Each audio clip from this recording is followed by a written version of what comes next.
வணக்கம் அன்பர்களே. இன்றைய பதிவு 2024வது வருடத்திற்குரிய குரு பெயர்ச்சி பலன்கள். பொதுவாக குரு என்பவர் தனக்காரகர், குழந்தை செல்வத்துக்கு அதிபதி, அனைத்து விதமான சுப காரியங்களை செய்யக்கூடிய காரிய கர்த்தா, கடவுளினுடைய அனுகிரகத்துக்கு சொந்தக்காரரான இந்த குரு பகவான் பெயர்ச்சியானது வருகின்ற மே மாதம் 1ஆம் தேதி நடைபெற இருக்கிறது. அதன்படி பார்க்கும் பொழுது குரு பகவான் மேச மனையிலிருந்து ரிஷப மனைக்கு பெயர்ச்சியாகிறார்.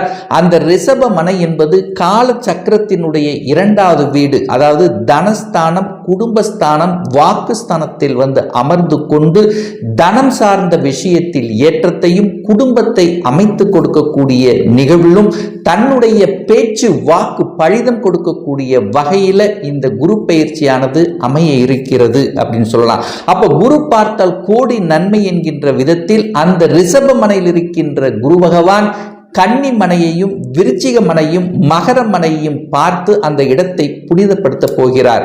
அப்போ ரிஷப வீட்டில் இருக்கின்ற குரு பகவானால இந்த 12 ராசியினருக்கும் என்ன மாதிரியான பலன்கள் என்பதை டீட்டெயிலாக நம்ம இப்ப பார்க்க இருக்கிறோம்.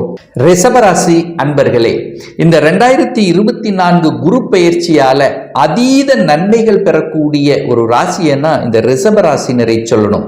ஏன்னா உங்க ராசியிலேயே குரு பகவான் அமர இருக்கிறார். அதாவது கடவுளினுடைய அனுகிரகத்துக்கு சொந்தக்காரரான அந்த குரு பகவான் உங்க ராசி, உங்க தலை, உங்க உயிரிலேயே உட்கார்ந்து இருக்கார். அப்போ கடந்த காலத்தில் எந்த பாக்கியத்துக்காக ஏங்கிக் கொண்டிருந்தீர்களோ, எந்த பாக்கியத்தை கிடைக்கணும் என்பதற்காக பிரார்த்தனை செய்து கொண்டிருந்தீர்களோ, அந்த பாக்கியங்கள் அனைத்தும் நிறைவேறக்கூடிய வகையில் இந்த குரு பெயர்ச்சியானது அமைய இருக்கிறது. அப்போ குரு உங்க ராசியில இருக்கும் போது முதல்ல உங்க மனதை சுத்தப்படுத்தும். இதுவரைக்கும் ஒரு மன குழப்பத்தில் இருந்தவர்கள், எதை செய்யணும் எதை செய்யாது என்கின்ற தெளிவாக இல்லாமல் ஒரு குழப்ப நிலையில் இருக்கின்ற இந்த ரிஷபராசி என்பவர்கள் அந்த குழப்பத்தில் இருந்து விடுதலை பெறுவீர்கள். மனம் உற்சாகப்படக்கூடிய தன்மையில் இருக்கிறது. எண்ணிய காரியங்கள் ஈடேறக்கூடிய வகை. அப்ப மனம் உடல் நன்றாக இருந்தாலே எதையும் செய்யலாம், எதையும் சாதிக்கலாம் என்கின்ற உத்வேகம் உங்களுக்கு கிடைக்கும் அல்லவா? அப்ப மனம் உற்சாகம் இருந்தாலும் எதையும் செய்யலாம், சாதிக்கலாம் என்கின்ற அந்த உத்வேகத்தை தரக்கூடிய வகையிலே அந்த கடவுளினுடைய அனுகிரகம் உங்களுடைய பரிபூர்ணமாக கிடைக்கக்கூடிய வகையில் கடவுளினுடைய அனுகிரகம், பெரியோர்களினுடைய ஆசீர்வாதங்கள், குருமார்களினுடைய தொடர்புகள், இது எல்லாமே கிடைக்கக்கூடிய வகையிலே இந்த குரு பெயர்ச்சியானது அமைய இருக்கிறது. அப்போ இந்த குரு என்பது தனக்காரகன் அல்லவா? அப்ப இதுவரைக்கும் விரயஸ்தானத்தில் இருந்து கொண்டு நிறைய விரயங்களை கொடுத்து கொண்டிருந்தது. அதாவது ஒரு குரு பலனே உங்களுக்கு இல்லை.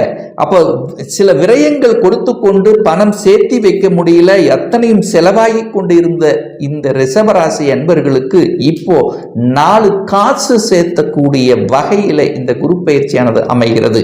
என கால சக்கரத்தினுடைய 2ஆம் இடம் என்று சொல்லக்கூடிய ரிஷப மனை தான் உங்களுடைய வீடு. அங்கே தனக்காரகன் அங்க உட்காரும் போது தனம் சார்ந்த விஷயங்கள், பொருளாதாரம் சார்ந்த விஷயத்தில் உங்களுக்கு தன்னிறைவை தரக்கூடிய வகையில 4 காசு சேர்த்தக்கூடிய வகையில உங்க பாக்கெட்ல எப்பவுமே காசு இருக்கக்கூடிய வகையில தொழில் ரீதியாக பொருளாதார ரீதியில வளர்ச்சி பெறக்கூடிய அமைப்புல தான் இந்த காலகட்டம் உங்களுக்கு இருக்க போகுது அப்படிங்கிறத ஸ்ட்ராங்கா சொல்லலாம். 5ஆம் இடத்தை குரு பார்க்கிறார், அதாவது கன்னி மனையை பார்க்கிறார். அந்த கன்னி என்பது இந்த ரிஷப மனைக்கு 5ஆம் இடம். 5ஆம் இடம் என்பது பூர்வ புண்ணிய ஸ்தானம், பஞ்சம ஸ்தானம் அல்லவா? அந்த இடத்தை குரு பார்க்கின்ற காரணத்தால அந்த அதிர்ஷ்டங்கள் கிடைக்கக்கூடிய தன்மை, குழந்தைகள் மூலமாக நல்லவைகள் நடக்கக்கூடிய தன்மை, இதுவரைக்கும் ஒரு குழந்தை பாக்கியம் கிடைக்கலை என்கின்ற ஏக்கத்தில் இருக்கின்ற ரிஷபராசி என்பவர்களுக்கு இந்த வருடம் உங்களுடைய குடும்பத்தில் ஒரு மழலை சத்தம் கேட்கக்கூடிய தன்மையில இந்த பயிற்சியானது உங்களுக்கு அமைய இருக்கிறது. 5ஆம் இடம் என்பது பதவியை குறிக்கக்கூடிய இடம். இதுவரைக்கும் ஒரு நல்ல பதவி கிடைக்கல, பதவி தடைபட்டு கொண்டே இருந்தது அப்படின்னா பதவி கிடைக்கக்கூடிய வகையில் இருக்கிறது.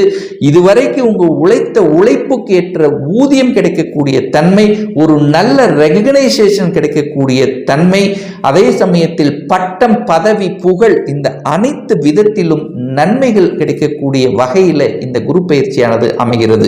அதுவும் குறிப்பாக இந்த கலைத்துறையில் இருக்கின்ற இந்த ரிஷபராசி என்பவர்களுக்கு பெயரையும் புகழையும் கொடுக்கக்கூடிய ஒரு நல்ல குரு பயிற்சி அப்படின்னு நம்ம எடுத்துக்கலாம். அதே சமயத்தில் அந்த குரு பகவான் விருச்சிக மனையை பார்க்கிறார். அந்த விருச்சிக மனை என்பது 7ஆம் இடம் அல்லவா, திருமண ஸ்தானம். அப்ப கடந்த காலத்தில் குரு பகவான் 12ஆம் இடத்தில் அமர்ந்து கொண்டு திருமணமே நடக்காமல் சில தடைகளை கொடுத்து கொண்டிருந்தது. எனக்கு கூட இருந்தவர்களுக்கெல்லாம் திருமணம் ஆகிவிட்டது. இந்த மாதிரி திருமணம் தடை இருந்த இந்த ரிஷபராசி என்பவர்களுக்கு திருமண தடை விலக இருக்கின்ற ஒரு அற்புதமான ஒரு காலகட்டம். இன்னாருக்கு இன்றார் என்று முடிவு செய்து திருமணம் அமைந்து அதற்கப்புறம் அந்த ஒரு வருடத்திலேயே குழந்தை பாக்கியம் கிடைக்கக்கூடிய ஒரு நல்ல வருடமாக, ஒரு நல்ல காலகட்டமாக அமைகிறது அப்படின்னு எடுத்துக்கலாம். அதே சமயத்தில் கூட்டுத் தொழில், இந்த மாதிரியான பிரச்சனைகள், கூட்டுத் தொழில் சார்ந்த விஷயத்தில் பிரச்சனை, நண்பர்கள் மூலமாக பிரச்சனை, இந்த மாதிரி பிரச்சனைகளோடு இருந்தவர்களுக்கு அந்த பிரச்சனை விலகக்கூடிய வகையில் ஒரு சிலருக்கு கூட்டுத் தொழில் அமையக்கூடிய தன்மை, கணவனால மனைவிக்கும் மனைவியினால கணவனுக்கும் நல்ல பல அனுகூல மேன்மைகள், சொத்து சேர்க்கை, இந்த மாதிரியான விஷயங்கள் எல்லாமே உங்களுக்கு சிறப்பாக அமைய இருக்கிறது அப்படிங்கிறத ஸ்ட்ராங்கா உறுதியா நாம் சொல்லலாம். அதே சமயத்தில் அந்த குரு பகவானுடைய பார்வை 9ஆம் இடம் என்கின்ற பாக்கியஸ்தானத்தின் மீது பதிகிறது. அப்ப தந்தை ஸ்தானம் அப்படின்னு சொல்லுவோம் பார்த்தீங்களா, இதுவரைக்கும் ஒரு தந்தையினால ஒரு கருத்து வேறுபாடு இருந்தது, அப்பா ஒரு இடத்துல மகன் ஒரு இடத்துல இருந்தது. ஸோ இந்த மாதிரி ஒரு பிரிவினை சார்ந்த விஷயத்தில் ஒரு கருத்து வேற்றுமைகள் இருந்த விஷயங்கள், அல்லது பாக பிரிவினை, சொத்து பிரச்சனை, இந்த மாதிரியான பிரச்சனைகள் சார்ந்த விஷயத்தில் இருந்து வந்த ரிஷபராசி அன்பர்களுக்கு நல்லவைகள் நடக்கக்கூடிய ஒரு நல்ல குரு பயிற்சியாக அமைகிறது.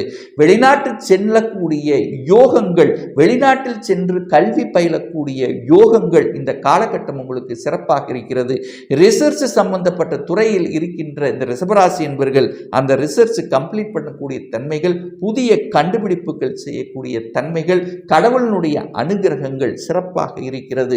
சொல்லிக் கொடுத்தல், போதனைகள் செய்வது, சட்டம், நீதித்துறை, இந்த மாதிரியான துறையில் இருக்கின்ற ரிஷபராசி என்பவர்களுக்கு அதீத வளர்ச்சியை கொடுக்கக்கூடிய ஒரு நல்ல காலகட்டமாக உங்களுக்கு அமைகிறது. அதுவும் சொல்லிக் கொடுத்தல், அதாவது தன்னுடைய பேச்சு அறிவை வைத்து செய்யக்கூடிய தொழில்களும் நல்லவைகள் நடக்கக்கூடிய கன்சல்டன்சி, இந்த மாதிரி மார்க்கெட்டிங் சம்பந்தப்பட்ட துறையில் வளர்ச்சியை கொடுக்கக்கூடிய ஒரு நல்ல வருடமாக திகழ்கிறது இந்த ரிஷபராசி என்பவர்களுக்கு. அப்போ சனி பகவானால பாதிப்பை ஏற்படுத்துமானா அந்த சனி 10ஆம் இடத்திலிருந்து ஆட்சி பலத்தோடு வலிமையா இருக்கார். அப்போ சனியின் மூலமாகவும் நல்ல வகையில் நடக்கக்கூடிய தன்மைத்தும், ராகு பகவானும் பார்த்தீங்கன்னா 11ஆம் இடத்தில் அமர்ந்திருக்கு. அப்போ குரு பகவான் உங்க ராசியிலே அமர்ந்து கொண்டு, ராகு 11ஆம் இடத்தில் அமர்ந்து கொண்டு, சனி பகவானும் 10ஆம் இடத்தில் 9க்குரிய பாக்யாதிபதி என்று சொல்லக்கூடியவனும் 10க்குரியவனும் அங்கே வலிமையாக இருக்கக்கூடிய இந்த வருடத்தில் பார்க்கும்போது ரிஷபராசி அன்பர்களுக்கு தொழில் துறையில் முன்னேற்றங்கள் தரக்கூடிய அமைப்பிலும், தொழிலை விரிவுபடுத்தக்கூடிய தன்மையும், தொழிலுக்கு ஒரு கடன் கிடைக்கும்னா அந்த கடன் கிடைக்கக்கூடிய தன்மையும், இதுவரைக்கும் ஒரு நல்ல லாபம் கிடைக்கலன்னா லாபம் கொடுக்கக்கூடிய வகையிலும் இந்த காலகட்டம் சிறப்பாக இருக்கிறது. இந்த ரிஷபராசி என்பவர்கள் வெளிநாட்டுக்கு செல்லக்கூடிய யோகம் இருக்கான்னு கேட்டீங்கன்னா நிச்சயமா வெளிநாட்டு யோகம் இருக்கிறது. என 9ஆம் இடத்தையும் பார்க்கிறார். ராகு வெளிநாட்டு காரகன் என்று சொல்லக்கூடிய ராகு 11ஆம் இடத்தில் இருக்கிறதுனால வெளிநாட்டு முயற்சிகள் பலிதமாக கூடிய தன்மை இந்த காலகட்டம். வெளிநாட்டிலேயே இருப்பவர்களுக்கும் செட்டில் ஆகக்கூடிய தன்மை, ஒரு சிலர் அங்கேயே PR கிடைத்து அங்கேயே குடியுரிமை பெற்று வாழ்வதற்கான வாய்ப்புகள், சந்தர்ப்பங்கள் சிறப்பாக இருக்கிறது.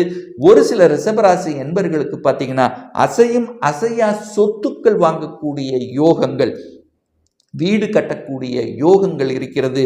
சுக்கிரனுடைய வீட்டில் குரு இருக்கின்ற காரணத்தால் ஒரு சிலருக்கு பார்த்தீங்கன்னா வீடு கட்டக்கூடிய யோகங்கள், கட்டின வீட்டை வாங்கக்கூடிய யோகங்கள், நிலம் வாங்கக்கூடிய யோகங்கள், இது எல்லாமே சிறப்பாக இருக்கிறது அப்படிங்கிறத ஸ்ட்ராங்காக உறுதியாக சொல்லலாம். எதிர்ப்புகளும் உங்களுக்கு இருந்திருக்கும். அப்போ இந்த எதிர்ப்புகளை கூட இனம் கண்டு கொண்டு அதற்கு தகுந்த மாதிரி செயல் திட்டம் தீட்டி வெற்றி பெறக்கூடிய தன்மையும் இந்த காலகட்டம் உங்களுக்கு சிறப்பாக இருக்கிறதுங்கிறதை சொல்லலாம். தைரிய வீரியங்கள் பலப்படுத்தும், எண்ணியவைகள் நடக்கும், அரசின் மூலமாக அனுகூலங்கள் பெறக்கூடிய தன்மை. ஒரு சிலர் அரசாங்க வேலைக்குத்தான் செல்லணும் என்கின்ற உறுதி மனப்பாங்குடன் இருக்கின்ற ரிஷபராசி என்பர்கள் அரசாங்க வேலை கிடைப்பதற்கான யோகங்கள் சிறப்பாக இருக்கிறது.